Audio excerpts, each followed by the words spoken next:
UPSC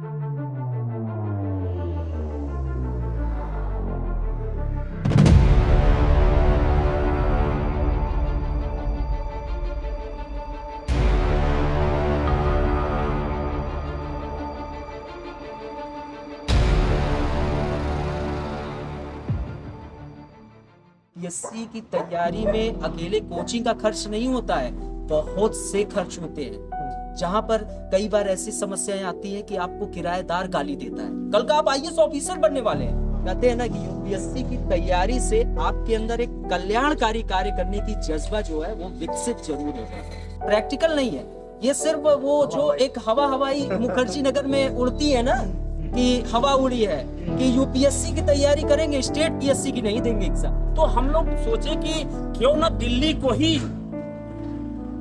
ही चंदौली ले जाया जाए, क्योंकि जब एक हनुमान जी जब पूरे पहाड़ को लेकर के चले तो। हाय एवरीवन, कैसे हो आप सब? यूपीएससी की जर्नी आपकी कैसी चल रही है? मेरे साथ दो एस्पिरेंट हैं जो कि ऑलरेडी यूपीएससी की जर्नी को देख चुके हैं। आइए इनसे डिटेल डिस्कस करेंगे कि इनकी जर्नी कैसी रही, साथ ही ये आपको क्या मैसेज देने वाले हैं जिनको लगता है कि अब एक टाइम के बाद यूपीएससी को छोड़ देना चाहिए। मैम, आप अपने बारे में बताएं। जी, मेरा नाम दिव्या पांडे जी और मैं पोस्ट ग्रेजुएट हूँ वीर बहादुर सिंह पूर्वांचल यूनिवर्सिटी से, जौनपुर यूनिवर्सिटी से। ग्रेजुएट करने के बाद मुझे ऐसा लगा कि मुझे एक बार यूपीएससी की जर्नी को क्रॉस करना चाहिए। जी देखिए, मैं 3 अटेम्प्ट किए। पहला अटेम्प्ट मैंने सेल्फ स्टडी से किया है। ओके। दूसरा जो है ऑनलाइन क्लास ज्वाइन किया मैंने। तीसरी बार जब अटेम्प्ट देने के लिए गए, फिर भी मुझे लगा कि मुझे एक बार सेल्फ स्टडी पे ही फोकस करना चाहिए। बट मेरे कुछ टीचर्स थे जिन्होंने फोर्स किया कि एक बार तुम जो है कि मुखर्जी नगर जाओ, वहाँ देखो, शायद तुम्हारे चांसेस ज्यादा हो सकते हैं। आपने कहाँ से तैयारी स्टार्ट की? आप पहले तो प्रॉपर आते कहाँ से हैं वो बताएं। मूल निवासी मैं प्रयागराज का हूँ। प्रयागराज आप लोग जानते ही हैं, वह भी एक आईएएस की तैयारी का गढ़ है। लेकिन फिर भी एक वहाँ पर मैसेज रहता था कि नहीं, दिल्ली एक बार जाइए, एक बार तैयारी करिए। और इस कारण मैं दिल्ली पहुँचा और वहाँ से मैंने एक बहुत ही बड़ी संस्था है दृष्टि, वहाँ से मैंने कोचिंग लिया। लेकिन एक चीज ये मैं देखा कि कोचिंग लेने से आपके अंदर एक क्रमबद्धता बन जाती है, लेकिन कहीं ना कहीं आपको सेल्फ स्टडी की ओर जाना ही पड़ेगा, नहीं तो आप तैयारी बेहतर नहीं कर सकते हैं। तो फिर उसके बाद कुछ समय बाद मैंने संस्थान छोड़ दिया और पुनः सेल्फ स्टडी की ओर आगे बढ़ा और संयोग से ईश्वर की कृपा से शानदार सफलता मिली और फर्स्ट अटेम्प्ट में मैंने साक्षात्कार तक पहुंचा। लेकिन फिर सेकेंड अटेम्प्ट में मैं पुनः प्रयास किया, लेकिन फिर वही असफलता और थर्ड अटेम्प्ट में मैंने रोक दिया। ठीक है, ये वीडियो आपके लिए काफी इंस्पायरिंग होने वाली है। वीडियो को अंत तक देखें क्योंकि ये जो कैंडिडेट हैं आपको एक अलग इंसाइट देंगे। अगर आप बिगिनर्स हैं तो ये कुछ न कुछ आपको जरूर वो चीजें बताएंगे जो आगे आपको गलती दोहराई ना जा सके। मैम, आपको लगता है कि एक टाइम के बाद यूपीएससी वास्तव में छोड़ा जा सकता है कि 2 बार आपका नहीं निकला, तीसरी बार छोड़ दो, या 4 बार नहीं निकला, 5वीं बार छोड़ दो? कुछ आपको लिमिट्स लगती है कि आपको एक टाइम के बाद लगा देनी चाहिए? जी नहीं, जब तक हिम्मत है तब तक मैं सोचती हूँ कि जब तक हिम्मत है तब तक हम चीजों को कर सकते हैं। हिम्मत, ठीक है, आपने बोला हिम्मत है, घर में आपके पैसे नहीं है, आप 32 साल के हो चुके हैं, इकलौते हैं, आपके फाइनेंशियल कंडीशन खराब है और फैमिली का प्रेशर है कि शादी कर लो, कमाओ, वहाँ पे क्या हिम्मत काम आएगी? लगता है?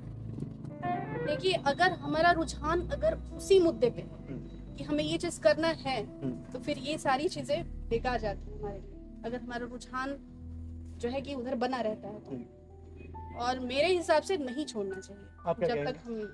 मेरे अनुसार तो एक ऐसा वक्त आ जाता है जहां पर हमें स्टॉप करके हमें एक और रास्ते की ओर आगे बढ़ना चाहिए। क्योंकि अगर हमारा यूपीएससी का जो मैंने फील किया है यूपीएससी की तैयारी को, अगर 3 या 4 अटेम्प्ट में बहुत सी स्टोरी है जो 6 अटेम्प्ट तक पहुंचते हैं, सफल हो जाते हैं, लेकिन मुझे लगता है कि 3 या 4 अटेम्प्ट में अगर आपका नहीं सिलेक्शन हुआ तो स्टॉप करके कुछ ऐसे रास्ते की ओर आगे बढ़िए जहां से आप अपार सफलता है। ऐसा नहीं है कि यूपीएससी ही एक ऐसी जर्नी है जहां से आपको पूरी दुनिया में पहचान मिलती है, और भी ऐसी जर्नी है जहां से बड़ी पहचान मिल सकती है। और उसी मकसद से मैंने ये पहचान बनाने की शुरुआत भी कर दिया हूँ।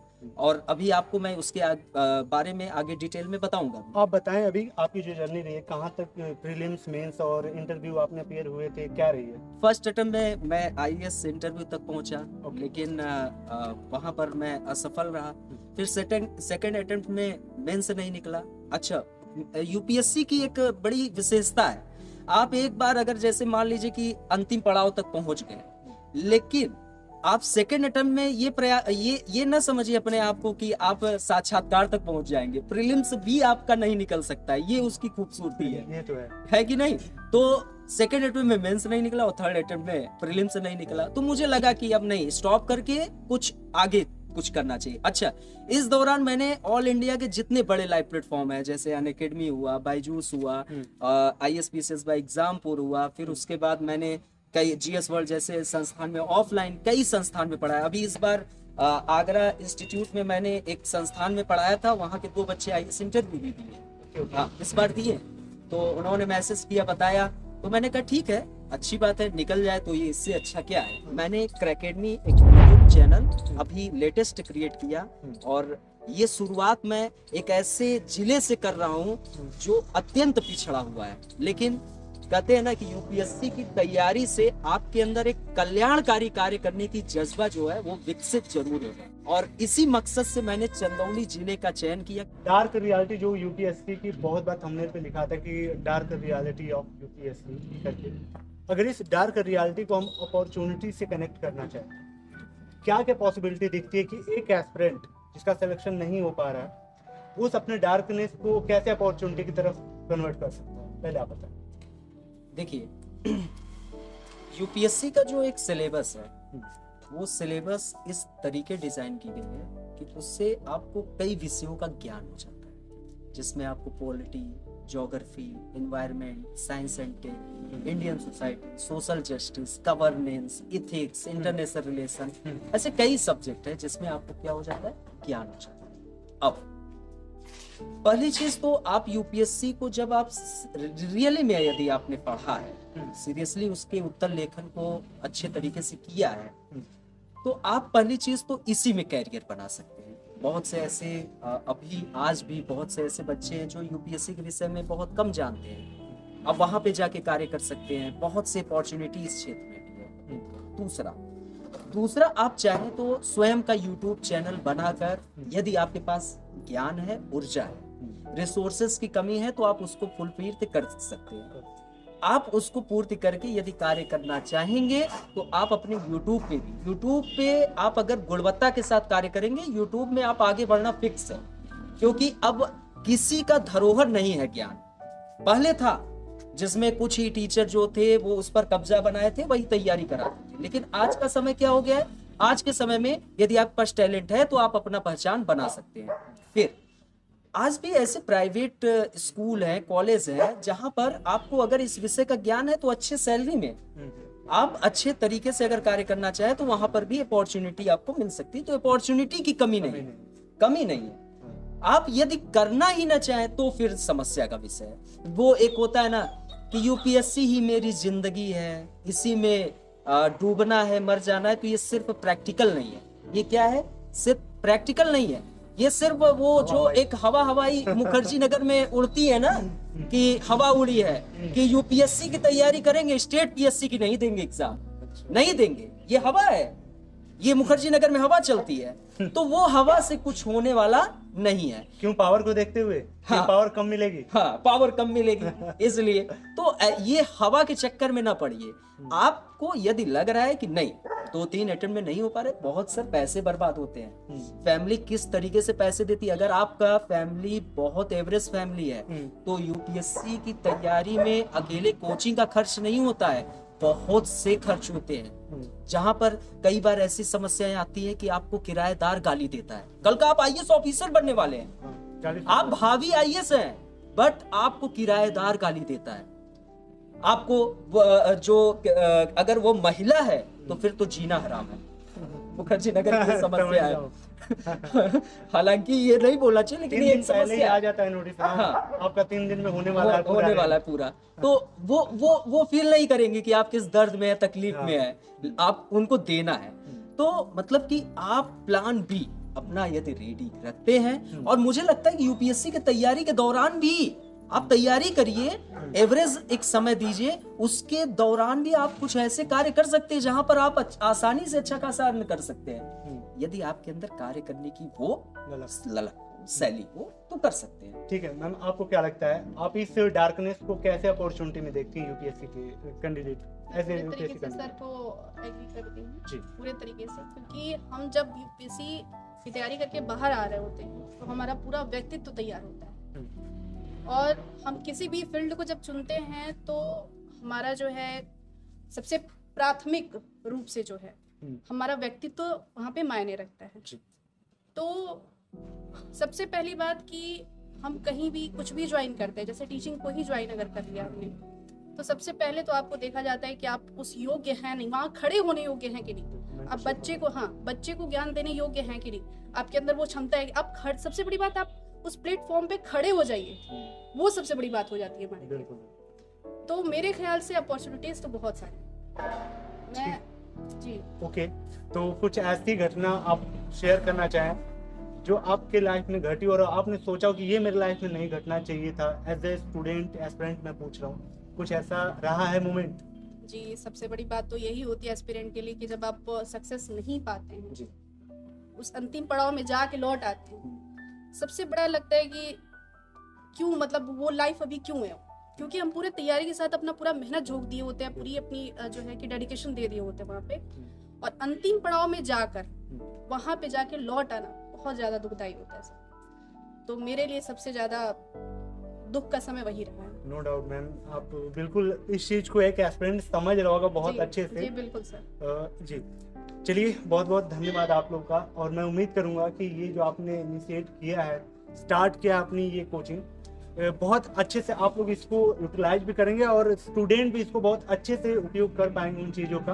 तो विश ऑल द बेस्ट आप दोनों को, आप अच्छा करें। होप गाइस ये वीडियो आपको वैल्यूएबल लग रही होगी, कैसी लग रही है कमेंट करते चलें। ये जो डाउट हैं ये आपके ही डाउट हैं, जो एक एस्पिरेंट अपने मन से वो चीज़ें शेयर कर रहे हैं।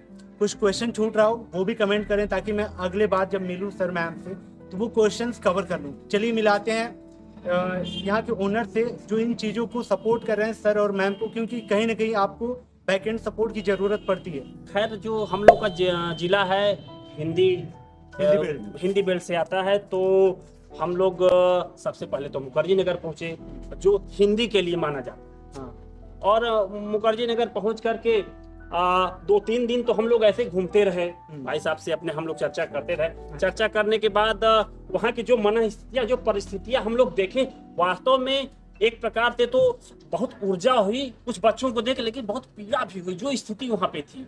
तो हम लोग सोचे कि क्यों ना दिल्ली को ही चंदौली ले जाया जाए, क्योंकि जब एक हनुमान जी जब पूरे पहाड़ को लेकर के चले तो आप लोग ने बहुत अच्छा कदम आगे बढ़ाया, क्योंकि हम लोग देख रहे हैं अपने उत्तर प्रदेश पूर्वी और पश्चिमी में बहुत अंतर है। अपना जो पूर्वी है काफी बैक है अभी उन चीजों को लेकर, आपने काफी अच्छा किया। सर आप बताएं कि कैसे आप इस एकेडमी से जुड़े? हम लोग जब गए यहाँ से महाविद्यालय तो हम लोग चला ही रहे थे, जैसे हमारे मित्र ने बताया, तो हम लोग की इच्छा हुई कि चला जाए, कुछ प्रतियोगी परीक्षा के लिए देखा जाए कैसे क्या हो सकता है। तो हम लोग मुखर्जी नगर पहले जो वहाँ पता किए, तो ये हुआ कि भाई जो है हिंदी भाषी क्षेत्र के लोग वहाँ मिलेंगे। तो वहाँ हम लोग जाने के बाद जो है जो स्थिति देखे बच्चों की और जिन लोगों से मुलाकात हुई, तो कुछ तो हर्ष हुआ और कुछ ये हुआ कि काफी ज्यादा पीड़ा है, कुछ नहीं ज्यादा लोगों को पीड़ा वाले पीड़ा ज्यादा मिली कि यार इनकी स्थिति तो बहुत गजब। हम जो स्पेशली नरवन बेल्ट से आते हैं, चंदौली में एक परगना है नरवन, तो वहाँ बच्चों की इंटर की बात शिक्षाएं नहीं हो पाती थी, तो उसी उद्देश्य के लिए डिग्री कॉलेज खोला गया। और फिर जब डिग्री कॉलेज खुल गया तो उनको ये हुआ कि प्रतियोगी परीक्षाओं में उनको कैसे ले आए। आप दोनों लोग थे, सबसे बड़ा क्वेश्चन मैं पूछने जा रहा हूँ और ये अंतिम क्वेश्चन है। इतने अच्छे जगह को छोड़ के जहाँ पे क्राउड है, यूपीएससी की क्राउड है, वनडे एग्जाम वालों की क्राउड है, मुखर्जी नगर, करोल बाग या दिल्ली, पटना, राजस्थान, इतने बड़े बड़े शहर हैं, तो आप चंदौली को चुनते हैं, ठीक है, जहाँ पे आपको स्टूडेंट नहीं मिलेंगे उस लेवल पे, तो ऐसा डिसीजन आपको नहीं लगता है कि ये गलत हो सकता है या फिर सही है? क्या लग रहा है आपको? देखिए सर, सबसे पहले तो ये जान लेना जरूरी है कि मनुष्य एक सामाजिक प्राणी है। No doubt. हमारी जन्मभूमि यही है, हमारी कर्म भूमि है। बहुत कम लोगों को ये सौभाग्य मिलता है कि अपनी जन्मभूमि अपनी कर्म भूमि बना लें। यही सोच से हम दोनों भाई, हम दोनों साथ पढ़े भी हैं, हमारी शिक्षा दीक्षा भी एक साथ हुई है। तो यही सोच करके जहाँ जन्मभूमि है कर्म भूमि हम वही बनाएंगे, ये सोच करके हमने चंदौली को ही अपना कर्म भूमि मान करके यही शुरुआत की। आप क्या सोच रहे हैं इस बारे में? बिल्कुल, मुझे ये सोच है कि अगर हम दिल्ली बम्बई जाके करेंगे तो ये हमारे क्षेत्र के लोग कहाँ जाएंगे।